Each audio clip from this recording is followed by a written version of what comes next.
Você já sentiu aquele frio na espinha que não é do vento? Aquele tipo de medo que vem de dentro, de um lugar que você não consegue explicar.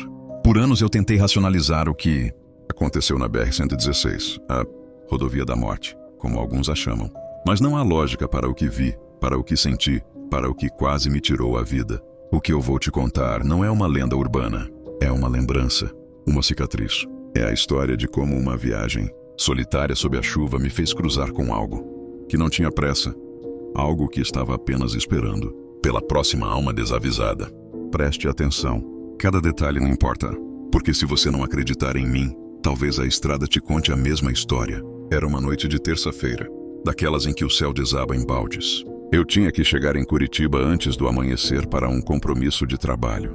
O caminho era longo, e a BR-116, que liga São Paulo ao sul do país, era a única opção. Já era tarde e o trânsito havia sumido, deixando a escuridão e a chuva como minhas únicas companhias. A paisagem ao redor era uma mancha borrada de verde e preto, com os faróis do meu carro sendo a única coisa que cortava a neblina baixa. Meus ombros estavam tensos, e a música no rádio parecia inadequada para o silêncio pesado da noite. Eu já tinha ouvido histórias sobre essa estrada, lendas de motoristas que desapareciam, de acidentes inexplicáveis, de figuras que surgiam do nada. Sempre as ignorei. Afinal, sou uma pessoa de lógica, de fatos. A estrada era perigosa, sim, mas por causa da sua geografia, não por fantasmas. Ou era o que eu pensava. A chuva ficou mais forte. Tão forte que parecia que o mundo estava se afogando. Eu mal conseguia enxergar 1 metro à frente.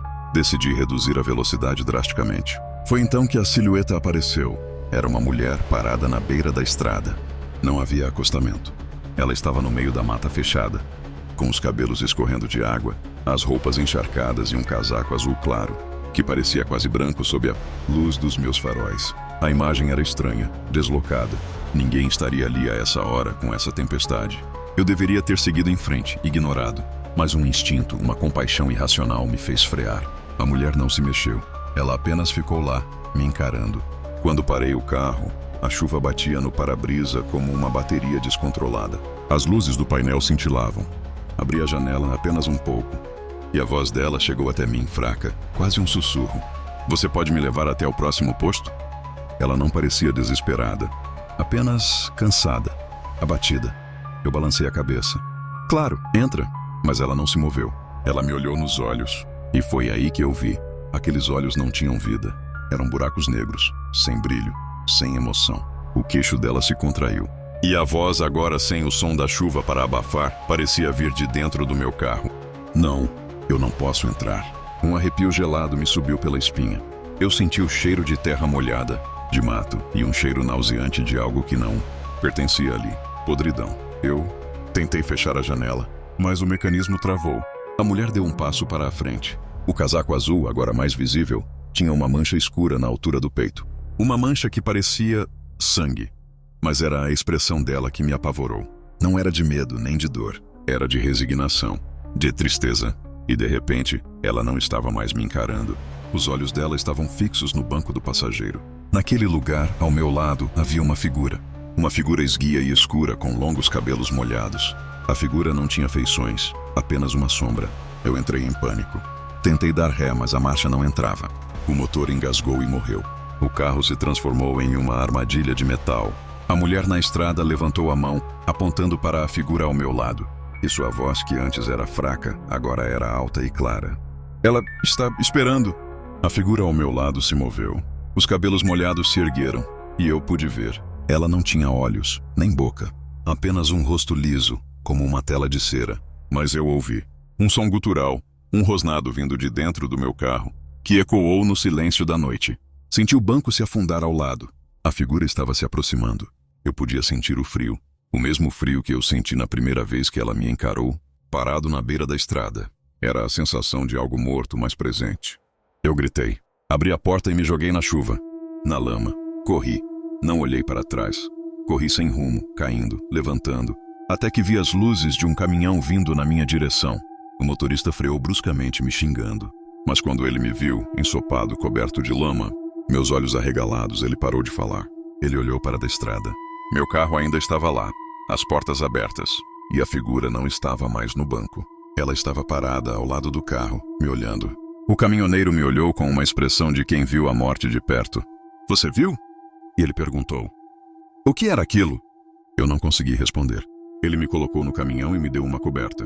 Eu estava tremendo incontrolavelmente. Ele me contou que há anos, naquele trecho da BR-116, um carro de família foi esmagado por um caminhão que perdeu o freio. Pai, mãe e filha. A mãe usava um casaco azul claro. Ele disse que, em noites de chuva forte, as pessoas às vezes veem a filha, a menina da estrada. Mas que o verdadeiro terror, a verdadeira maldição, não é a filha, é a mãe. Final. Eu não voltei para pegar o carro. Eu liguei para a seguradora e disse que tinha sofrido um acidente. Não contei a verdade. Quem acreditaria? Eu cheguei a Curitiba no dia seguinte, mas algo em mim mudou. A história do caminhoneiro ecoa na minha mente. A mãe estava ali, não para pedir ajuda. Ela estava me avisando. Me avisando sobre a figura que estava dentro do meu carro. Aquela que ela chamou de esperando. Se isso realmente aconteceu, não sei. Mas a estrada me deixou uma cicatriz. E a sensação de que há algo lá fora. Algo que espera pacientemente por alguém. Uma alma solitária para continuar a viagem. Chamada para a ação emocional. Voz off. Você acredita que isso realmente aconteceu? Já viveu algo parecido? Deixe um comentário. E se você acha que está sozinho na escuridão, pense de novo. Porque as histórias da estrada são a única coisa que as almas que ficaram para trás podem nos contar. Imagine dirigir por uma estrada deserta à noite e perceber que não está sozinho, embora não haja nada no retrovisor. Agora pense se eu te disser que essa estrada existe e que dezenas de pessoas afirmam ter visto a mesma coisa. Essa história não é apenas um conto, é um relato que se repete há décadas. Uma estrada comum, a Estrada 47, que corta uma pequena cidade do interior de Minas Gerais. Quem passa por lá de dia jura que não há nada de especial. É só uma estrada simples, rodeada por árvores densas e silenciosas.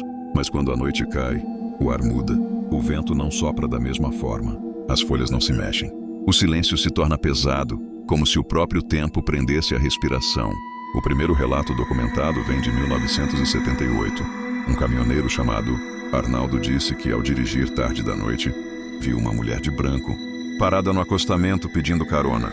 O rosto, segundo ele, parecia distorcido. Não era apenas pálido. Era como se o rosto fosse uma máscara mal ajustada. Ele não parou, mas, segundos depois, ao olhar pelo retrovisor, ela estava sentada no banco de trás. Arnaldo jurou nunca mais dirigir de madrugada. Quando contou sua história no bar da cidade, muitos riram. Até que dias depois, outro motorista relatou a mesma cena. E depois outro. O padrão começou a se repetir. Sempre entre 2 e 3 da manhã. Sempre na mesma curva. Sempre com a mesma figura. Há um detalhe que torna esses relatos ainda mais perturbadores. Quem vê a mulher, invariavelmente sonha com ela nas noites seguintes. Sonhos que não parecem sonhos. Pessoas descrevem acordar suadas, com arranhões nos braços, como se tivessem sido puxadas por algo durante o sono. Uma mulher chamada Dona Marta, que morava próxima à estrada, deixou registrado em uma carta que ela não aparece só na estrada. Quando olha nos seus olhos, ela sabe onde você mora. Agora, eu te pergunto, como explicar o fato de pessoas diferentes, que nunca se encontraram, relatarem os mesmos detalhes, inclusive descrevendo o mesmo vestido branco manchado, a mesma voz rouca pedindo, me leva para casa. Em 1995, um grupo de jovens decidiu gravar a travessia da estrada à noite. A fita foi encontrada dias depois, jogada no mato. O carro estava abandonado, sem ninguém dentro. Até hoje ninguém sabe o que aconteceu com os rapazes. O vídeo, segundo quem o viu, mostra apenas a escuridão da estrada, o som do motor, até que em certo momento, um dos jovens grita desesperado, ela tá dentro do carro! E a gravação termina em silêncio. Esses desaparecimentos tornaram a estrada conhecida. Motoristas evitam passar por ali. Alguns chamam de superstição, outros dizem que é pura histeria coletiva. Mas o fato é que, nos registros policiais, existem mais de 20 acidentes inexplicáveis naquela mesma curva. 20 famílias que juram que seus parentes não estavam bêbados, não estavam em alta velocidade. Simplesmente perderam o controle, como se algo tivesse puxado o carro para fora da pista.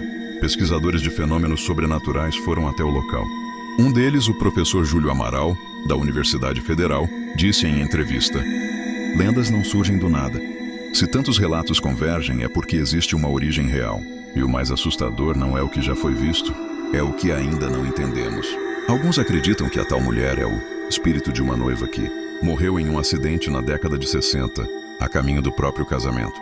Outros dizem que não é humano, que o que se manifesta na estrada é algo mais antigo, algo que assume a forma que mais perturba quem a vê. E eu preciso confessar, eu mesmo passei por essa estrada. Não estava sozinho. E sim, vi algo. Não sei se era uma pessoa, uma sombra, ou se a minha mente me pregava uma peça, mas havia olhos me observando entre as árvores. Eu acelerei, mas a sensação de que tinha alguém no banco de trás só foi embora quando saí da cidade. Até hoje, eu não sei se realmente vi, ou se a estrada levou algo comigo. Final marcante. Essa história continua viva porque nunca foi explicada. Pessoas desaparecem, acidentes continuam acontecendo e relatos seguem surgindo, todos descrevendo a mesma presença. Talvez seja apenas uma coincidência, talvez seja um aviso. E eu deixo a pergunta para você. Você acredita que essa mulher realmente existe? Ou será que de alguma forma ela já encontrou o caminho até a sua casa? Se você chegou até aqui, é porque essa história precisava chegar até você. Se inscreva no canal, mas só se tiver coragem.